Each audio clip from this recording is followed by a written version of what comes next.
My fans keep asking me why I didn't mention my goddess Palki again.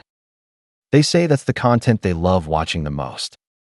Every single day my goddess changes into countless beautiful outfits, but the one thing she refuses to change is her completely rusted brain. Over all these years, she has become addicted to lying and bragging so much that she can no longer tell lies apart from reality. Every morning she looks in the mirror and asks, "Mirror, mirror on the wall, who is the fairest of them all?" And the answer is always, Palki is the fairest.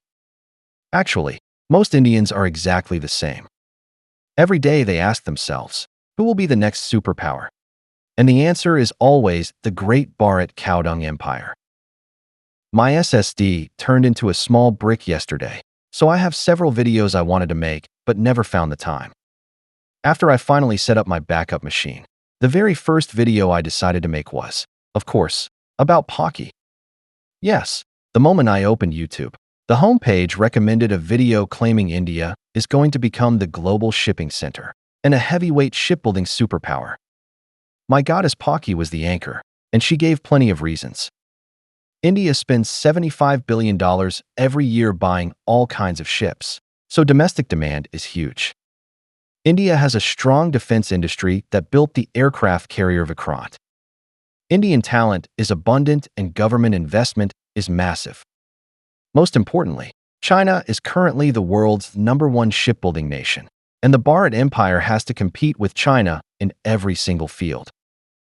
Of course, Palki also had to admit that right now China controls more than half of the global shipbuilding market, while India has 0.06%. It is exactly like me having $2,000 in my bank account, while Elon Musk has $200 billion, and I announce a detailed plan to surpass him. I have strong determination after all. I watch Palki's videos every day to get unlimited energy, and when I feel sleepy, I just eat one big spoonful of Indian curry and instantly become wide awake again. To be honest, I have roasted Indian shipbuilding many times before. The Cochin shipyard has produced countless jokes, and the biggest industrial joke in human history, the aircraft carrier Vikrant, is their masterpiece. It was launched 3 times, got baptized in sewage, and on its very first sea trial it experienced severe pitching.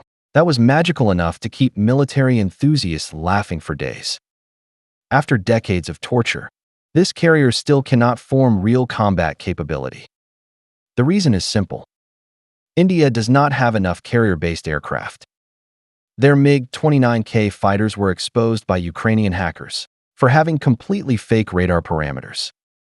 They got scammed by Russian military industry and cannot even fix them. That means when an Indian pilot sees a target on radar, it might just be a ghost contact.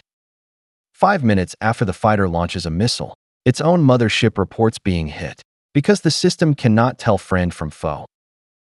Indian netizens used to mock Chinese carriers for having rough surfaces, while Vikrant's flight deck is so smooth it reflects light.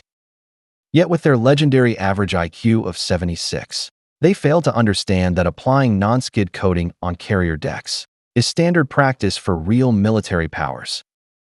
Otherwise, in heavy sea states, fighter jets can suffer serious accidents because tires cannot grip. Of course, the Bharat Empire's carrier simply stays in port when the sea is rough, so they never have to face that problem. Several decades ago, the US was the world's #1 shipbuilding country. Its nuclear-powered carrier battle groups and huge nuclear submarine fleet were all built back then. Today, American shipbuilding has declined so much that the US Navy has already fallen behind China in total tonnage and number of warships.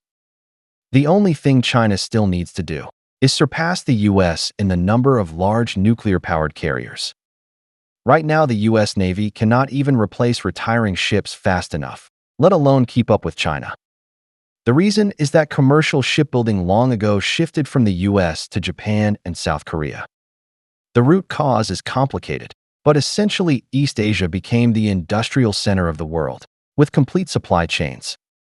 In the past 15 years or so, China overtook both Japan and South Korea to become the undisputed #1. Chinese shipbuilding strength is not only about quantity. Its industry is spread widely, technologically extremely advanced, and in one sentence, China can build any complex vessel on Earth, including powerful electromagnetic catapult carriers. So what exact conditions did China meet before becoming the global shipbuilding center? First, China became the factory of the world, with industrial output larger than the US.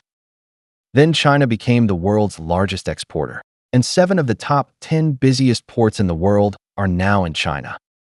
Chinese universities graduate huge numbers of engineers every year. The Chinese government has poured massive, uninterrupted investment into shipbuilding for decades, and Chinese workers have been deep in this industry for generations. Only in the last few years did the real battle for first place between China and Korea finally end. China won thanks to its far larger national size, enormous domestic market, and complete industrial chain that gave it the edge after years of tough competition. Now let us look at India's actual level. Since Modi took power, the share of industrial output in India's GDP has stayed around 15%, and in some years it even fell. In other words, India has never completed industrialization. If we strip away the third sector services that are massively inflated with cow dung GDP water, India is essentially still an agricultural country. For more than 10 years, Modi's huge infrastructure investments have basically only served the interests of conglomerates like Adani and Ambani. Widespread corruption and lack of unified planning have made Indian logistics extremely inefficient. The domestic market is also too small to support the world's busiest ports or the world's largest shipbuilding industry. Indian universities have been weak in engineering for decades. They produce too few engineers, and most of those lack practical skills. The moment they get the chance, they flee India to do IT jobs in the West. Caste culture and Hindu teachings about the next life make Indian workers generally lazy, undisciplined, and completely unsuitable for large industrial projects. Every single indigenous Indian product, Tejas fighter, Arjun tank, Vikrant carrier, Dhruv helicopter, Agni missile, Arahant-class submarine, is industrial trash. Even the INSA's rifle, after multiple redesigns, remains a failed product. The number of jokes Indians have produced in the industrial field is endless. I have become numb to them. Friends, India is at its core a country that cannot even make a decent rifle domestically, yet it wants to become the global shipbuilding and shipping center. That is some next-level confidence. I really hope my goddess stops comparing India with China. She has visited China and seen Tianjin and Beijing with her own eyes. She should know what real strength looks like. If she ever visits the Yangtze River Delta or Pearl River Delta, the true industrial hearts of China, maybe she would wake up. What India needs to build most urgently is not giant ships, but brain hospitals. All right, stop the bragging, eat more curry, have a good sleep, and you can have everything in your dreams.